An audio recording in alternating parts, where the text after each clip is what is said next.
welcome to Bincang Ide, forum diskusi untuk menghadirkan politik yang penuh gagasan bersama saya Aska Gulshan. Dan kali ini kita kedatangan tokoh yang sangat spesial, seorang ekonom senior dari Universitas Indonesia. Beliau juga pendiri Indef, salah satu think tank ekonomi terkemuka di Indonesia. Dan bagi saya pribadi dan saya pikir bagi banyak orang yang berpemikiran sama saya bahwa beliau sudah layak kita sebut sebagai salah seorang begawan ekonomi yang ada di Indonesia saat ini. Siapakah beliau? Adalah Pak Faisal Basri.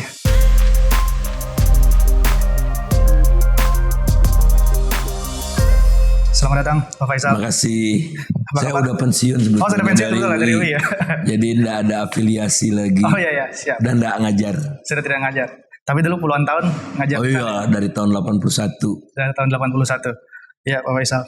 Sehat Pak Faisal? Alhamdulillah baik. Alhamdulillah. Ya, jadi teman-teman, hari ini kita akan membahas terkait isu ini Pak Faisal, isu ekspor pasir. Yang baru saja ada kebijakan terbaru di mana keran ekspor pasir kembali dibuka setelah 20 tahun lamanya ditutup. Nah, untuk memulai diskusi, saya memulai dari statement Pak Faisal yang beredar di beragam kanal media ini Pak Faisal Basri. Ini kalau saya kutip dan saya rangkum, ada statement yang beredar dari Pak Faisal yang menyatakan bahwa setelah gagal menggapai mimpi pertumbuhan ekonomi 7%, janganlah merusak lingkungan di akhir masa pemerintahan dengan membuka keran ekspor pasir. Kurang lebih seperti itu Pak Faisal statement ini kalau diparaphrase dan dirangkum. Ucapan komentar Pak Faisal terkait ekspor pasir ini. Mungkin untuk mulai diskusi boleh kita start dari situ Pak. Dieksplorasi apa yang sebenarnya Pak Faisal berusaha sampaikan dari statement-statement tersebut. Oke, kalau kita lihat ya, banyak sekali yang dilakukan pemerintah itu berbasis salah diagnosis sebetulnya. Oke. Jadi misalnya ya, pertumbuhan 7% itu tidak tercapai, yang disalahkan investasi. Katanya investasi di Indonesia itu tidak nendang, kata Pak Jokowi sendiri ya. Padahal investasi di Indonesia itu besar sekali, tapi hasilnya sedikit. Jadi ada istilahnya namanya ICOR gitu. Jadi di era Pak Jokowi ini dibutuhkan tambahan modal 50% lebih banyak daripada sebelum-sebelumnya untuk menghasilkan 1 unit jembatan misalnya atau 1 kilometer jalan. Jadi high cost ekonomi gitu, high cost. Ekonomi. Nah, karena diagnosisnya salah, lantas para pembisik bilang, iya Pak, yang namanya investasi yang nggak nendang ini, padahal nggak benar, itu karena pengusaha takut sama KPK, takut ditangkap. Soalnya tangkap tangan terus gitu-gitu kan. Maka yang pertama dilakukan pada periode kedua adalah lemahkan KPK gitu. Oke. Nah, lantas ujung tombak ekonomi kan sebetulnya industri manufaktur. Ya. Industri manufakturnya melemah terus. Karena apa? Kalau kita lihat strukturnya di dalam kekuasaan ini didominasi oleh pengusaha gitu. Pengusaha enggak jelek ya. Tapi pengusaha-pengusaha yang ada di dalam struktur kekuasaan itu pengusaha-pengusaha yang tidak memiliki kompetensi, daya saing, riset, teknologi, enggak.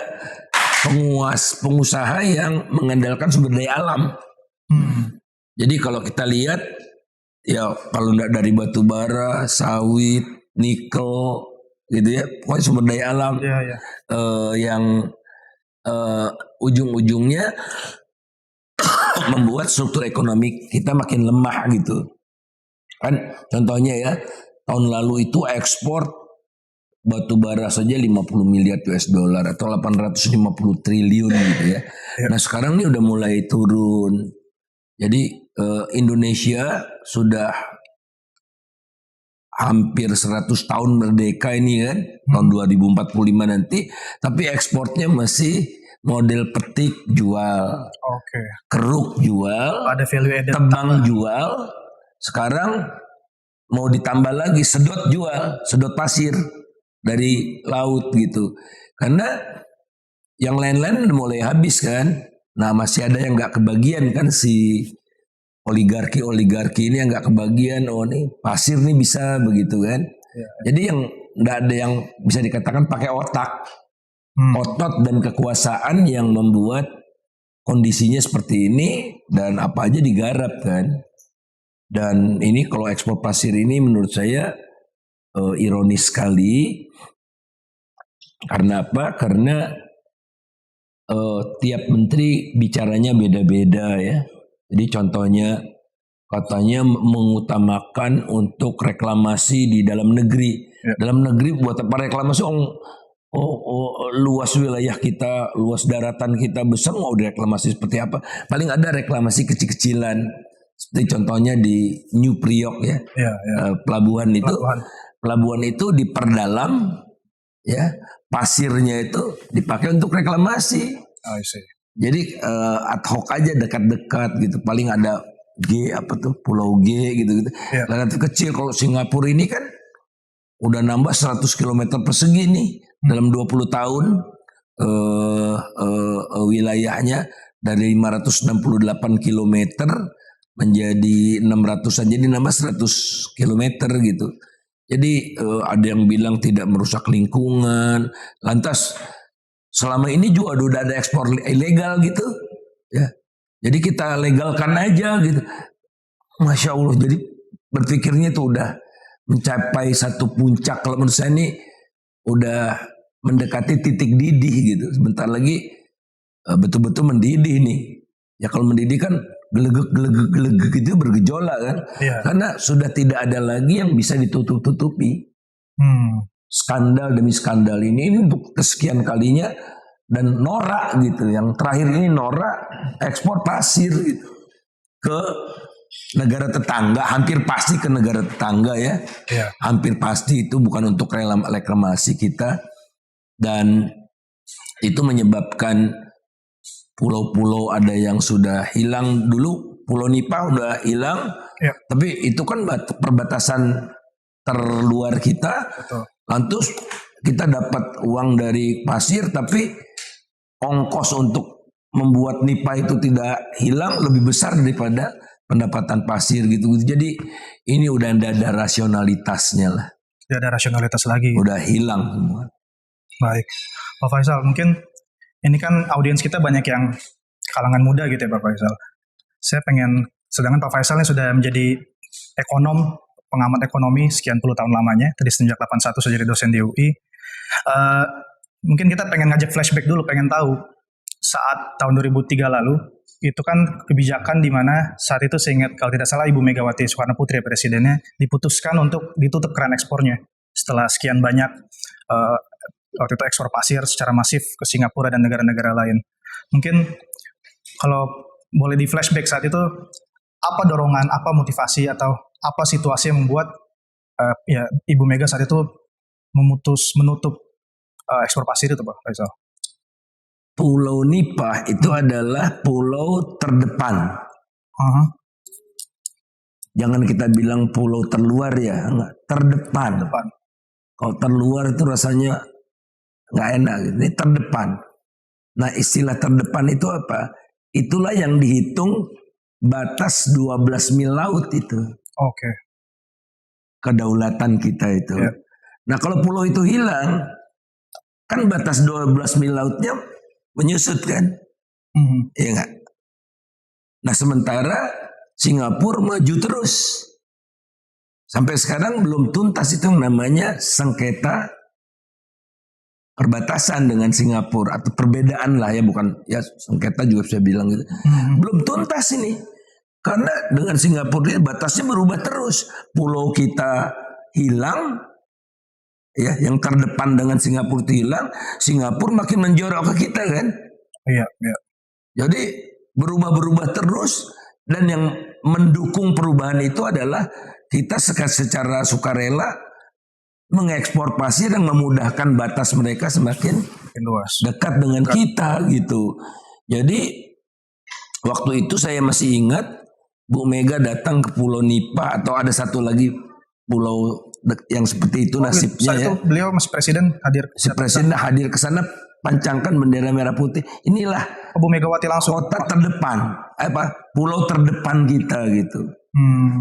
Kan udah hampir tenggelam, pulaunya direklamasi.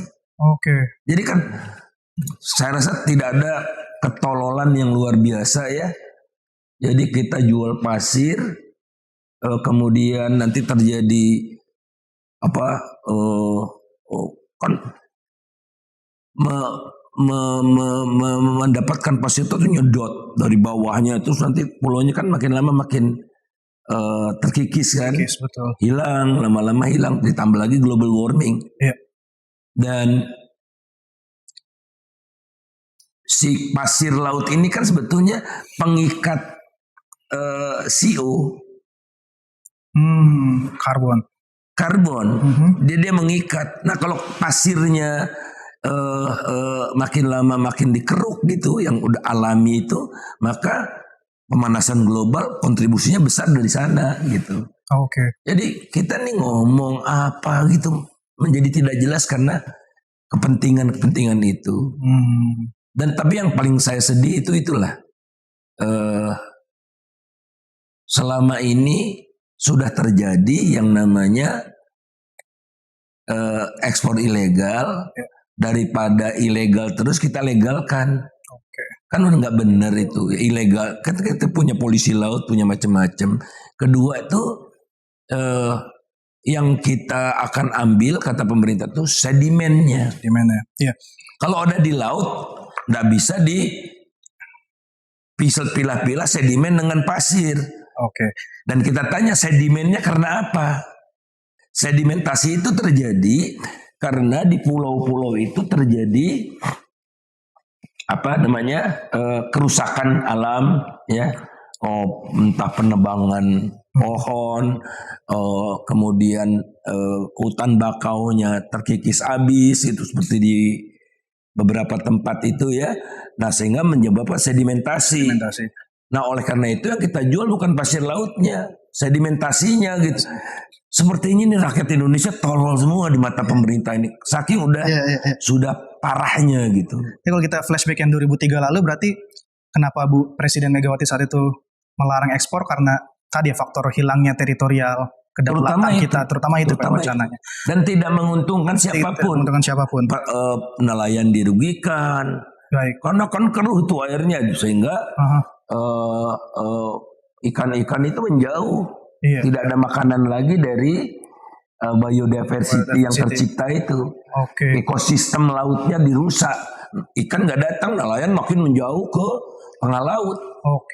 Jadi siapa yang untung? Ya cuma pengusaha. Jadi itu satu lagi ada yang menurut saya udah keterlaluan ya. Sosialisasi. Kami sudah melakukan sosialisasi di Jogja.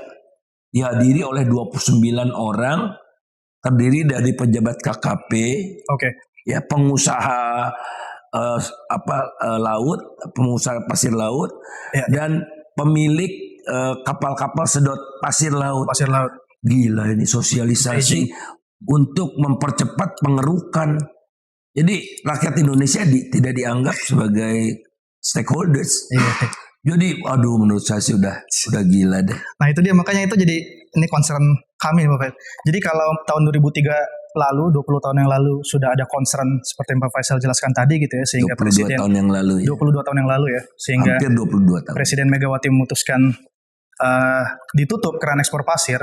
Maka pertanyaannya kemudian untuk hari ini, mengapa bisa muncul lagi wacana untuk membuka keran pasir yang sudah ditutup, keran ekspor pasir yang sudah ditutup itu gitu? Apa sesungguhnya yang mendorong atau memotivasi pemerintah hari ini yang dipimpin Pak Jokowi untuk membuka keran ekspor ya Pak Faisal? Ini peluang bisnis triliunan ya. Peluang bisnis triliunan. Main di volume kan. Jadi kalau harga patokan tuh ya yang dibuat oleh menteri yang sekarang ini, Trenggono, itu 200-an ribu rupiah per meter kubik. Iya. Jadi kalau 28.000. 228.000 itu udah tergolong murah, karena kalau nggak salah dulu kita pernah jual tuh $4 per meter kubik. Nah, volumenya dahsyat ya, jadi triliunan bisnisnya. Yeah. Tapi buat negara sedikit sekali. Ya, katanya sih janji pemerintah gitu, PNBP, penerimaan negara bukan pajak dari pasir ini akan dipatok 35.000 per meter kubik yang diekspor itu. Itu lebih nggak mungkin lagi, karena batu bara aja 15.000 gitu kan. Oke. Batu bara aja 15.000, jadi ya karena kalau ongkosnya kebanyakan nanti ilegalnya banyak juga, nggak bayar PNBP kan. Dan ini tidak ada sistem pengawasan yang, karena di laut ya. Kan tidak ada polisi nongkrong seperti di jalan gitu. Jadi pengawasannya lebih sulit, dan memang kawasan dekat-dekat Singapura itu basis penyelundupan ya. Mau baik barang maupun orang.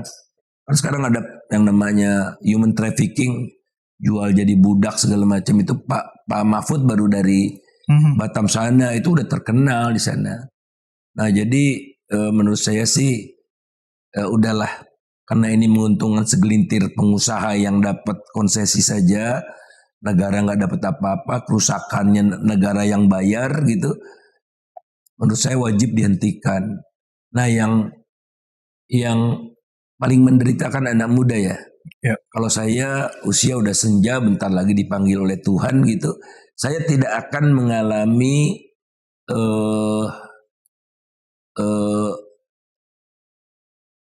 kerusakan alam yang dahsyat itu. Ya kan ini nanti kan 10 tahun, 20 tahun lagi gitu-gitu kan. Nah yang akan mengalami kan anak-anak muda yang sekarang. Selain itu,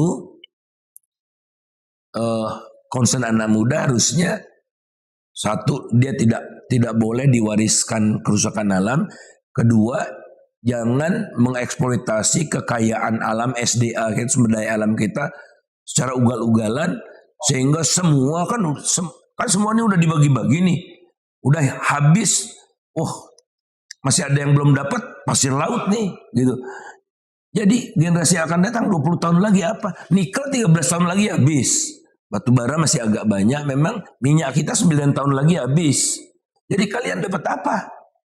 Kalau semua dikuras sekarang, apalagi dengan cara-cara yang parah. Ketiga, udah begitu, karena anda mau pakai otak, ya belanja semua ini kan belanja naik terus nih, pemerintah nih kan bangun apa segala macam, pendapatannya relatif turun. Karena kenapa pendapatannya turun? Karena kegiatan ekonomi yang terbentuk tidak produktif, yang bukan bernilai tambah tinggi, tidak menghasilkan layar display untuk handphone, untuk TV segala macam itu, tapi yang cuman ekstraktif belaka jual itu. Kan tidak sustainable kan. Nah jadi bagaimana membiayai belanja yang naik terus, bangun IKN lah, kereta cepat lah segala macam, pendapatannya flat, sehingga ketekorannya dibiayai dengan apa? Utang kan. Jadi 3 yang akan diwariskan oleh generasi zalim, generasi oligarki ini: alam yang makin rusak, kekayaan sumber daya alam yang dikuras habis sehingga mereka nggak dapat, dan ketiga, utang. Pemerintah sekarang yang ngutang, yang bayar anak muda. Kalau saya nggak bayar utang, saya menikmati utang itu. Ya, saya udah pensiun kan, jadi saya menikmati. Nah yang bayar kan mereka yang akan dikenakan pajak nanti, semakin lama makin tinggi gitu. Jadi menurut saya ini harus kita jadikan momentum untuk penyadaran kolektif ya, supaya betul-betul isu-isu yang sangat peka terhadap anak muda ini betul-betul disadari oleh anak muda. Karena yang harusnya banyak teriak anak muda gitu. Ini nasib kami gimana kalau begini terus?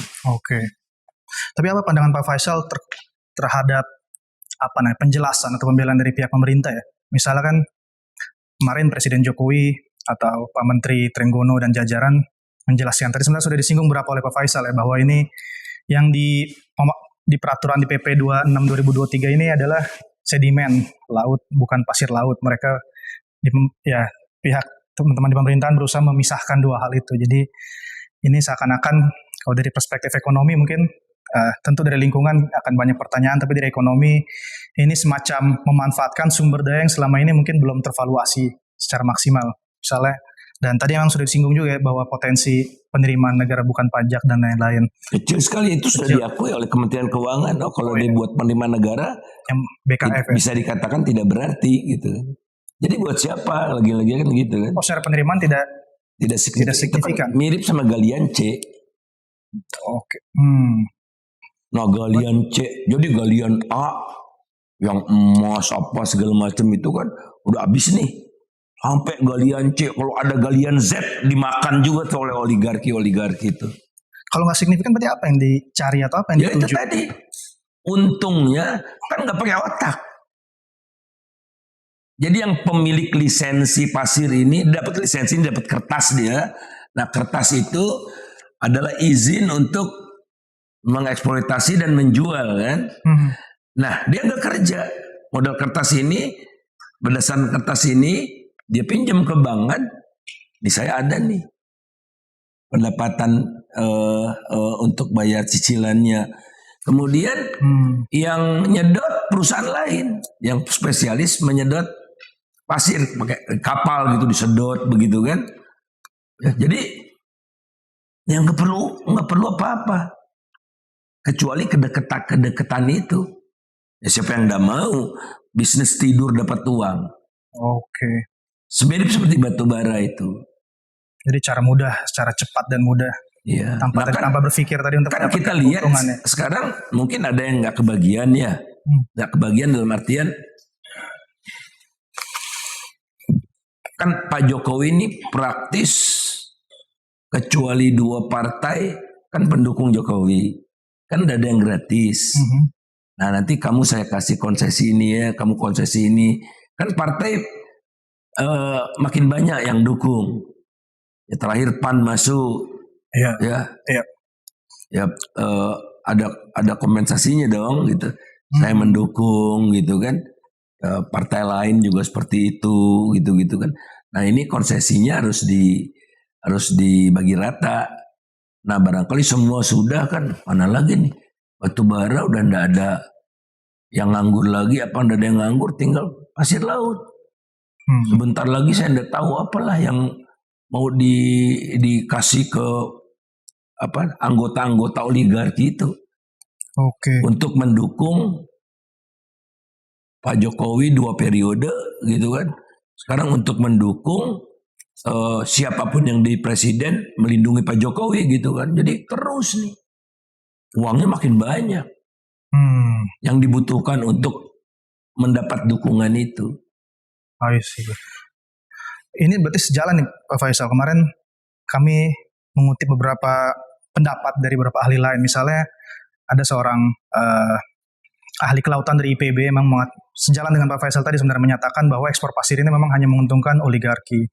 Lalu ada juga kami mencatat ada pendapat dari Walhi yang mengaitkan ini bukan ekspor pasir ini dengan Pilpres Pak Faisal, Pilpres 2024. Jadi ya dalam statementnya disampaikan bahwa ya ini biasa menjelang Pilpres, izin-izin ini memang pasti akan dibuka, dikeluarkan.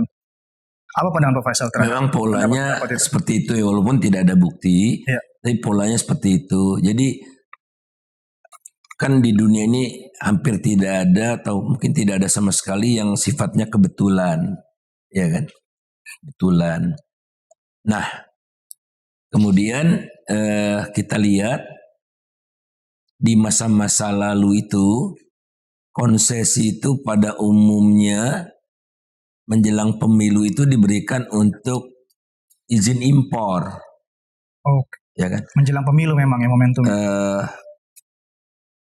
Intens mendekati pemilu. Sebelum pemilu juga ada.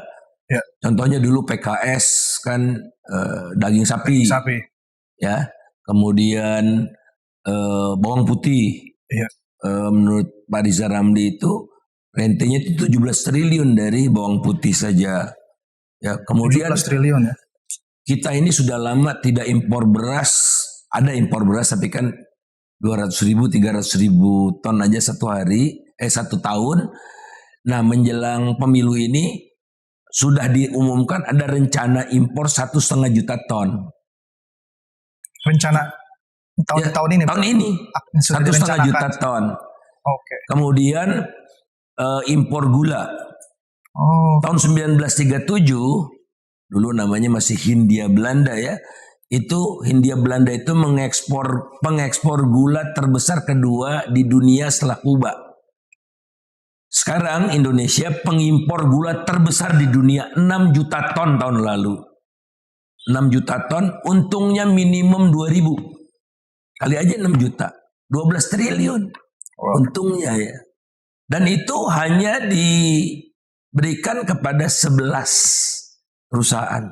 Hanya 11 perusahaan.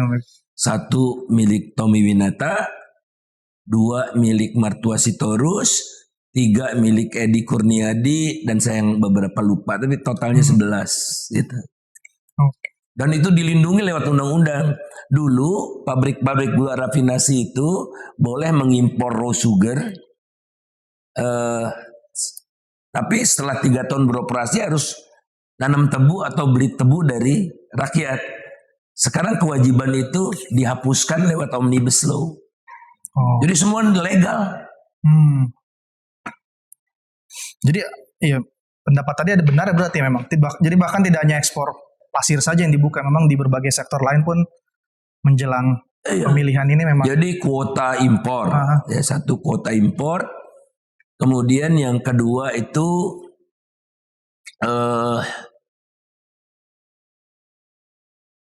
lisensi atau apa namanya? Lisensi batubara, lisensi pasir gitu-gitu ya. Pokoknya yang segala kegiatan yang membutuhkan fasilitas dari negara. Iya. Kalau saya bikin pabrik jamu sebetulnya kan nggak perlu dari negara. Ya, karena saya pakai otak, pakai riset gitu-gitu. Kalau ini ekstraktif biasanya. Jadi sektor ekstraktif yang kepemilikannya ada pada negara. Nah, kalau zaman sebelumnya itu kekayaan negara ini dari sumber daya alam ini dinikmati oleh rakyat langsung. Karena misalnya migas itu dikuasai sepenuhnya oleh Pertamina. Pertamina 100% milik negara. Kalau untung uangnya masuk APBN lewat dividen Pertamina kan. Batu bara yang punya dulu Bukit Asam dengan pokoknya BUMN juga kan. Betul. Nah, kesininya itu kekayaan alam itu diserahkan ke swasta. Jadi batu bara yang namanya Bukit Asam kecil. Yang besar kan Adaro, Sinarmas, Bakri, gitu-gitu kan. Ya. Jadi shifting pengelolaan sumber daya alam ini dari negara ke privat. Nah, harga naik nih. Bayangkan nih harga batu bara itu $40. Jadi $400 pernah. 10 kali lipat naiknya. Wow. Kalau di negara-negara yang beradab, yang melaksanakan Pancasila dan Undang-Undang Dasar 45, kan adanya di Indonesia, tapi mereka yang melaksanakan. Itu namanya ada pajak durian runtuh. Ini kan bukan karena otak mereka untungnya besar. Karena perang Ukraina. Jadi harga energi naik. Dikenakan windfall profit tax namanya. Windfall tax. Nah di Indonesia enggak. Saya udah sampaikan ke menteri-menteri itu. Pajakin dong. Uangnya digunakan untuk perbaikan alam supaya tidak terjadi sedimentasi. Iya kan? Iya. Jadi energi kotor membiayai energi bersih. Kalau sekarang energi bersihnya minta ngutang, sedekah dong ke Indonesia nih, biar saya bisa memenuhi komitmen emisi gitu-gitu. Padahal logikanya kan yang kotor membiayai kita pajaki, yang bersih kita subsidi gitu kan. Betul. Nah ini enggak. Jadi ya beginilah yang terjadi dari waktu ke waktu. Nilai tambahnya kembali masuk ke segelintir orang, mewariskan sesuatu yang makin buruk buat generasi mendatang. Jadi yang paling ditakuti oleh politisi yang seperti ini adalah anak muda. Anda nggak ditakuti, saya nggak ditakuti karena vote saya cuma satu. Tapi ingat, anak muda itu 2/3 dari pemilu yang akan datang. Kalau anak mudanya sadar, seperti kesadaran kolektif yang dibangun oleh BTS Army itu, takut politisi. Kenapa BTS Army? BTS Army kan yang paling bisa melawan Donald Trump sekalipun BTS Army. Karena BTS Army itu, Army ini bukan tentara ya, Adorable Representative MC for Youth. Jadi isu-isu global itu mereka yang utarakan. Jadi tentang climate change ya. Dia bukan lagunya yang mendayu-dayu apa gitu, enggak. Dia tetap penuh pesan. Dia pidato di PBB, dia ketemu Biden di Gedung Putih gitu untuk menghilangkan hambatan-hambatan yang menjadi ancaman buat anak muda. Nah di sini anak mudanya sibuk dengan apa? Nah ini dia yang harus kita, jangan bikin startup aja gitu-gitu. Oke, itu baik gitu, baik. Tapi itu dia tadi. Dia harus peka terhadap lingkungan di sekitarnya yang akan menjadi ancaman buat mereka. Karena yaitu quality of life makin turun kan. Oke, Pak Faisal, mungkin berlanjut satu topik lagi nih Pak sebelum nanti kita lempar ke audiens. Ini terkait dengan IKN Pak Faisal, karena beredar juga pandangan di media-media yang mengaitkan ini sebenarnya dua peristiwa yang terlihat terpisah, cuma ada juga pandangan yang menyatakan bahwa pembukaan keran pasir ekspor ini sesungguhnya ada keterkaitan dengan untuk mengundang investasi Singapura ke IKN. Misalnya tidak lama setelah pembukaan ekspor ada 130, ini terakhir saya kutip dari media, misalnya 130 pengusaha Singapura yang datang ke IKN Nusantara dan seterusnya. Ini memang kita sulit untuk membuktikan secara langsung gitu ya, tapi apa analisis Pak Faisal terkait hal itu? Ya, kebetulan itu belakangan ini Pak Jokowi cukup intens ke Singapura. Dalam berapa bulan ke Singapura lagi. Ya, jadi beberapa bulan yang lalu itu saya diundang Menkes ya di rumahnya itu. Dia agak terlambat. Oh sorry nih saya terlambat. Saya dampingi Pak Jokowi ke Singapura. Kemarin ke Singapura lagi. Gitu. Jadi mirip dengan kunjungan-kunjungan kerja yang kalau Anda masih ingat dulu Pak SBY dengan Pak JK itu kalau ke Cina berebut itu dua orang itu. Pak JK sering sekali ke Cina. Pada sebulan baru Pak SBY ke Cina, Pak JK ke Cina. Kenapa itu? Ya hasilnya itu pembangkit listrik tenaga batu bara. Pak JK ya hampir semua investornya dari Cina. Dan bermasalah, hampir semua bermasalah juga. Yang banyak bermasalah lah. Nah jadi tidak kelihatan ada hubungan langsung, tapi boleh jadi exchange of concession gitu. Oke, saya akan dukung IKN, tapi tolong dong pasir Anda jual ke saya gitu. Sangat hampir pasti ada hubungannya. Seperti juga dengan China gitu ya. Dengan China praktis kan tidak ada kelezatan di dunia ini. Di surga juga barangkali tidak ada tuh yang berbisnis lezat seperti di Indonesia. Jadi coba contohnya nikel. Udah deh saya kasih kamu nikel gitu ya. Tapi saya minta Anda untuk dukung juga kereta cepat gitu. Walaupun kereta cepatnya ngaco gitu. Atau ada juga zaman Jokowi 1 bank-bank BUMN ini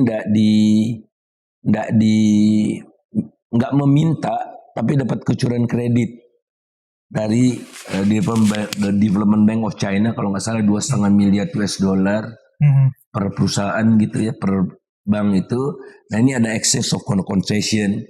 Jadi saya kasih pinjaman ya, tapi tolong smelter Cina bebas ya bawa pekerja gitu. Jadi ada hubungan timbal balik gitu ya, saling. Tidak ada yang gratis. Jadi walaupun ini tidak ada bukti, tapi kausalitasnya jelas ada. Kita bisa yakin ya, niscaya ada itu kausalitasnya.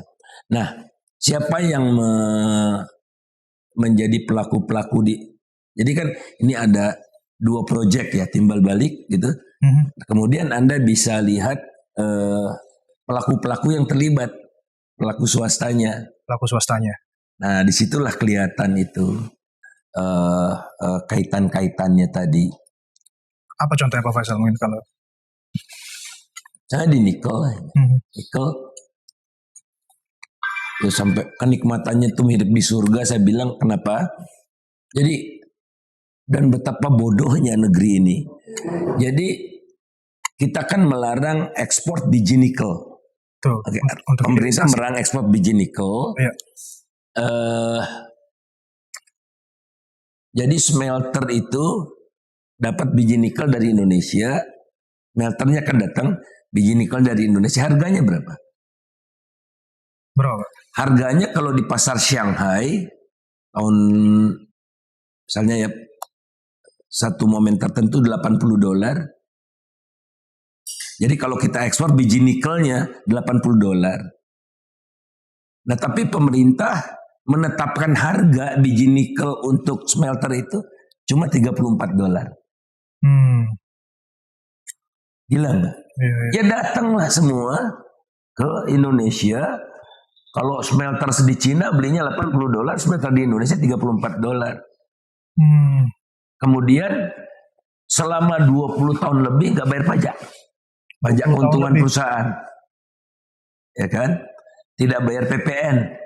Semua kebutuhan impornya boleh masuk import list namanya, tapi enggak bayar biaya masuk. Boleh bawa pekerja, bukan boleh sebetulnya enggak boleh bawa pekerja, tapi pemerintah tutup mata kalau mereka bawa pekerja.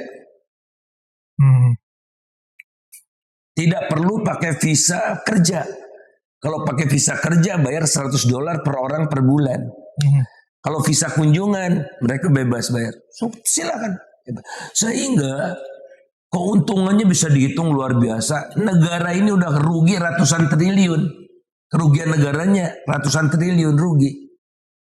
Dan semua sadar, gitu ya, semua sadar, tapi mendiamkannya. Nah, apa kompensasinya? Ada proyek-proyek tertentu, semacam gitu ya. Nah, kemudian Anda bisa lihat pelaku-pelakunya di nikel itu siapa. Jadi misalnya untuk memastikan kadar nikel 1,7% itu kan pakai surveyor. Surveyornya mereka yang menentukan. Nah kemudian kalau saya punya biji nikel tidak boleh langsung dijual ke smelter, harus lewat trader. Nah Anda lihat pelakunya siapa. Nah disitulah jaringan ya kan ada tuh apa grupnya mantan jenderal gitu ya, 8 jenderal apa yang gitu-gitulah ya. Nah jadi ada konsesi dan biasanya secara alamiah ya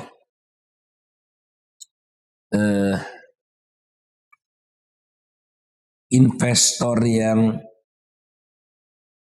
kualitasnya buruk yang datang gitu. Karena?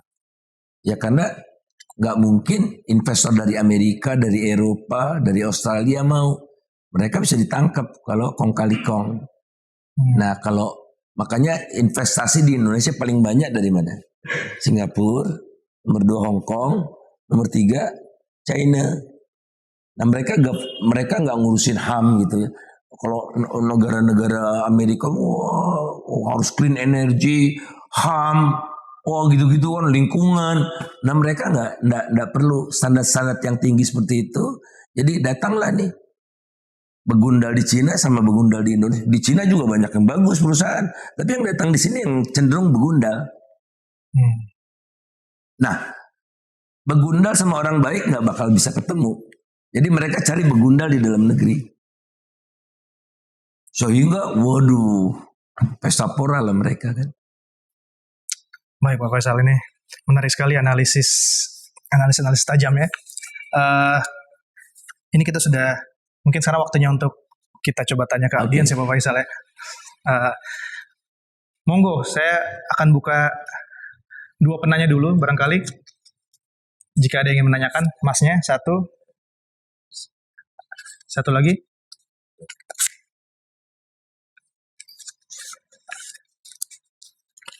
Ya udah coba, monggo Mas, ambil yang lain, dipikirkan pertanyaannya. Selamat sore Pak Faisal, saya Sofwan.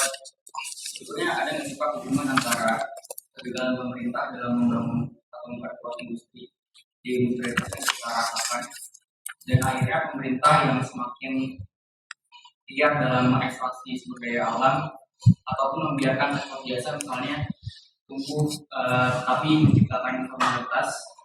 Dan kalau boleh lebih lanjut lagi, sebenarnya kegagalan pemerintah dalam memperkuat industri ini memang pemerintah yang gagal atau itu sebuah tren? Karena kalau kita lihat kayak on document kan pemerintah sebenarnya pro terhadap pembangunan industri. Jadi apa yang gagal?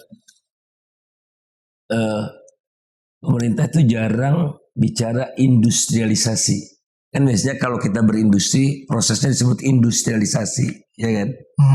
Industrialisasi itu apa sih? Proses transformasi ekonomi dari ekstraktif yang sekedar tebang jual, petik jual, diolah di dalam negeri, dijadikan produk setengah jadi, produk setengah jadinya diolah lagi jadi produk jadi, sehingga struktur industrinya kuat. Nah kalau di Indonesia, industrinya itu makin lemah dan strukturnya kropos. Jadi contohnya, kita punya industri obat kan, ada kimia farma, ada macam-macam. Produksi obat sebagian besar sudah di Indonesia, tapi 90% bahan baku obat itu diimpor, terutama dari Cina dan India gitu. Kita punya di hulunya, kita punya keberagaman hayati ya.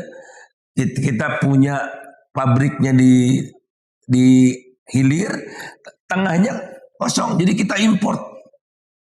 Dari total import itu 75% itu bahan baku. Nah, jadi yang dipermasalahkan oleh pemerintah itu ini. Kita import ini misalnya ya, ini kan barang konsumsi namanya ya kan. Barang konsumsi itu cuma 10%. Nah, yang gembar-gemborkan oleh pemerintah adalah hilirisasi bukan industrialisasi. Jadi hilirisasi itu tidak peduli struktur. Yang penting biji nikel diolah. Diolah jadi apa? Jadi nickel pig iron. Nickel pig iron itu kadarnya di bawah 20%. Jadi ferronikel kadarnya rata-rata 30%. Jadi nickel mate kira-kira ya 35% begitu. Jadi hilirisasi tapi masih di hulu-hulunya.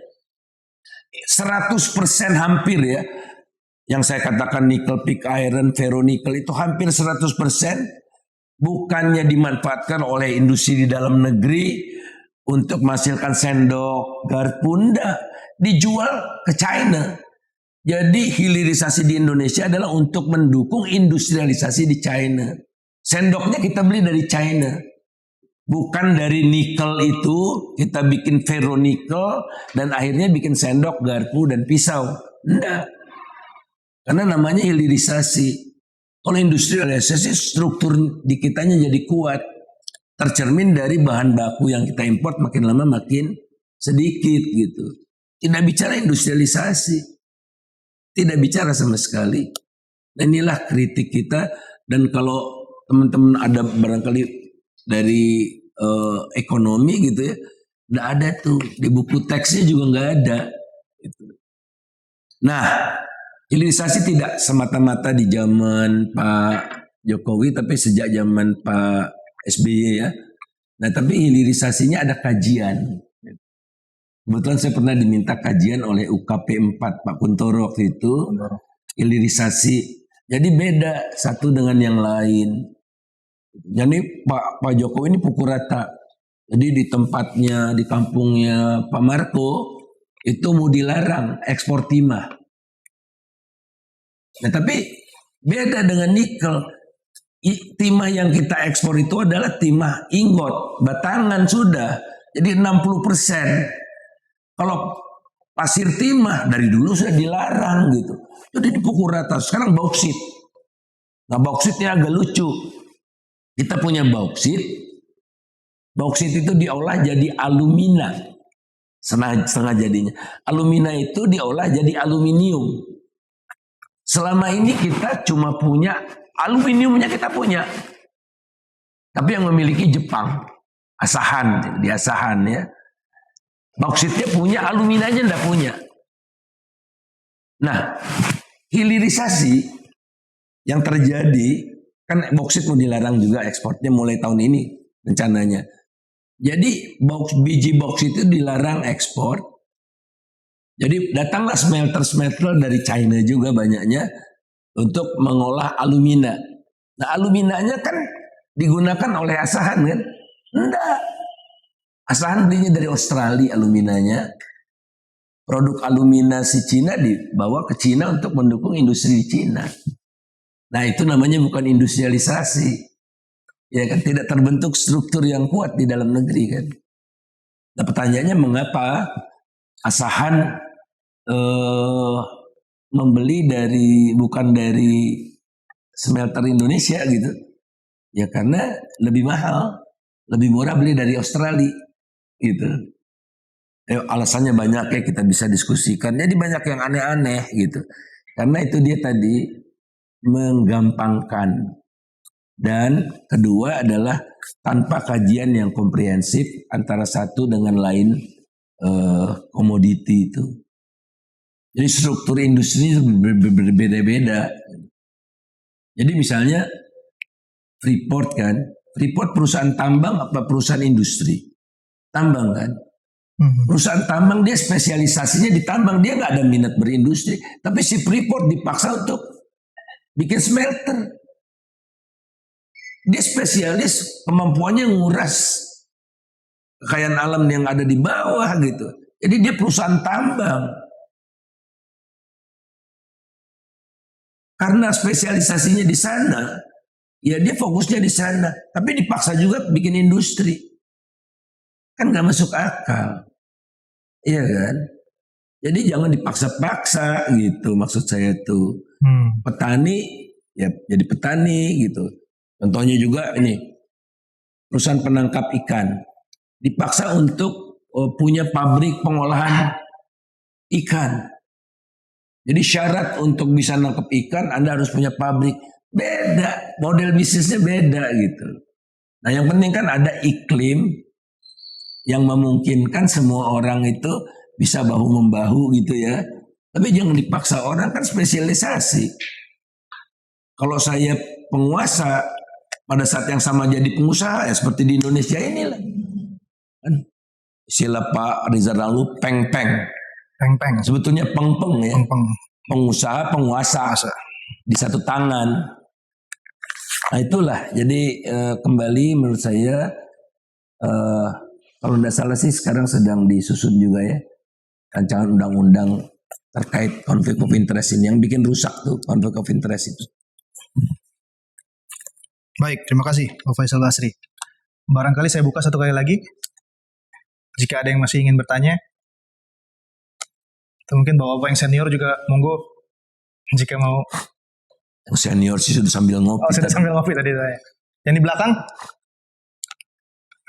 Oke, kalau tidak ada, mungkin ini pertanyaan terakhir dari saya, Pak Faisal Basri. Sekaligus nanti minta closing statement.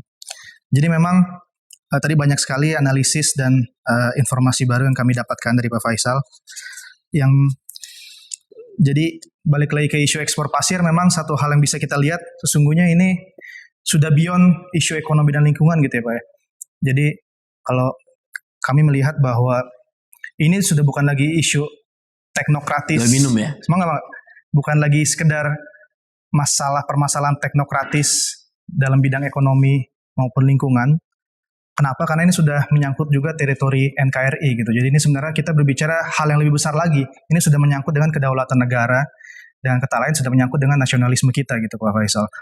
Ini beberapa catatan misalnya kami kumpulkan, setidaknya dari beberapa sumber itu disebutkan 24 pulau kecil kita hilang karena ekspor pasir. Lalu misalnya saat dulu sedang tinggi-tingginya kita mengekspor, Singapura itu total dalam 2 dekade mengimpor 517 ton. 517 juta ton, mayoritas dari Indonesia. Jadi di meter kubikan jadi berapa? Itu dah dikalikan labanya berapa, kan triliun keluarnya kan. Betul. Jadi makanya kami melihat ini tampaknya udah bukan lagi masalah teknokratis, tapi sudah menyangkut kedaulatan dan nasionalisme. Jadi betul. Mungkin untuk sekaligus closing, apa yang ingin Pak Faisal katakan terkait hal itu? Betul, ini terkait dengan geopolitik, terkait dengan posisi Selat Malaka, salah satu dari alur perdagangan yang paling sibuk ya di dunia. Yep. Jadi rebutan, dan saya sudah mendengar rumor tentang mau dibukanya ekspor pasir ini hampir setahun yang lalu sudah. Jadi sudah lama, karena udah ternyata memang prakteknya sudah ada gitu. Ya praktek yang tidak benar ya kita harus luruskan gitu kan. Seperti tadi, selama ini juga udah ilegal, jadi kita legalkan saja. Itu caranya kan tidak benar. Yang tidak legal tetap harus kita berantas. Kemudian kedua, waktu itu rumornya kalau peraturan tentang membolehkan ekspor pasir lagi terlalu brutal, ya kan? Ya ekspor pasir. Jadi waktu itu yang hampir setahun yang lalu sedang dicari alasannya. Alasannya itu adalah memperdalam alur pelayaran Selat Malaka, memperdalam supaya lebih lancar segala macam gitu. Nah, kerukan pasirnya yang dijual gitu. Tapi kan Selat Malaka kan laut dalam yang alami, sedimentasinya udah sampai ke sana. Jadi nanti diketawain. Nah, jadi sekarang dicari alasan-alasan lain ya, sehingga namanya itu ya untuk kepentingan negara lah, untuk kepentingan di dalam negeri lah gitu ya, reklamasi di dalam negeri macam-macam yang tidak membutuhkan aturan seperti itu ya. Ad hoc saja bisa yang dekat-dekat situ. Kalau mau buat IKN juga katanya ada yang buat IKN juga. IKN udah ngambil hutan berapa banyak, nggak cukup-cukup juga gitu, masih mau reklamasi, kan udah masuk akal. Nah jadi ini lagi-lagi ya bagian dari praktek pemburuan rente yang gampang cari modal dan barangkali betul-betul setoran cepat ya. Karena pemilu ini memang udah ngeri. Jadi sekarang bicaranya tuh ongkos pemilu bukan 1 miliar, 10 miliar, 100 miliar udah T. Nah jadi bisnis-bisnis apa yang cepat. Kan kalau bangun pabrik repot ya, pabriknya dibangun dulu, perlu riset, perlu macam-macam proses gitu. Nggak biasa pengusaha kita seperti itu. Pengusahanya yang biasa adalah yang tinggal mengambil sumber daya alam, rente dari sumber daya alam. Nah oleh karena itu menurut saya saatnya nih sekarang untuk menghimpun kesadaran kolektif anak muda yang notabene 2/3 dari pemilih untuk memperjuangkan masa depan mereka sekarang ini. Jadi tidak usah terpolarisasi lagi nih kubu apa, kubu cacing atau kubu serigala atau kubu buaya, kubu harimau. Tidak usah gitu lagi. Tapi kepentingan anak muda itu apa ke depan? Nah itu yang ditawarkan kepada capres manapun, kontrak politik yang agak mengikat. That's the only way yang saya melihat gitu ya. Karena capres-capres ini siapa yang mau jadi capres juga agak susah ya, karena sampai sekarang belum pernah menyampaikan gagasannya tentang Indonesia masa depan seperti apa. Nggak pernah saya dengar gitu. Ya, saya pernah juga diundang oleh Bang Karni itu TV One, ada beberapa capres itu ya.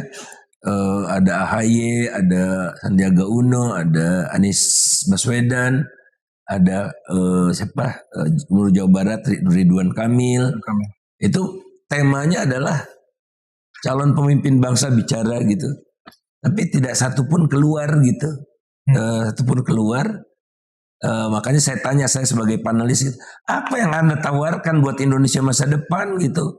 Nah, baru barangkali masih sungkan-sungkan gitu ya. Mungkin juga, tapi kalau Anda ingin jadi presiden atau ingin jadi apalah pemimpin itu, harusnya mimpi Anda dulu yang dibuat. Ditawarkan ke masyarakat, ini responsnya seperti apa.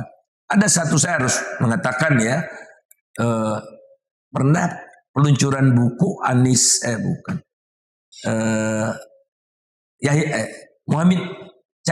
Muhammad Iskandar.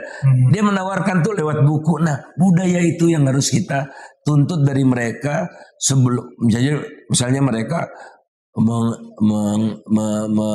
mengundang anak muda untuk jadi pendukungnya. Ya, apa yang kalian tawarkan tentang Indonesia? Saatnya kita bicara wacana, enggak capek nih bicara tentang koalisi partai ini, pendukung ini. Apa maknanya gitu? Minta dulu konsep mereka tentang Indonesia, baru dapat dukungan dari kita gitu. Saya rasa kita harus berubah. Saatnya anak muda bicara. Baik, terima kasih banyak Pak Faisal Basri. Seperti ini kan, bawa ide anak muda kan. Itu emang ya, filosofi. Gagasan perubahan, karena sulit diharapkan perubahan itu datang dari orang tua. Kalau udah lebih dari 40 tahun susah berubahnya. Baik Pak Faisal Basri, terima kasih banyak. Sama-sama. Jadi teman-teman, demikian bincang ide episode kali ini. Sampai bertemu di episode berikutnya untuk terus menghadirkan diskusi politik yang penuh gagasan. Terima kasih, thank you.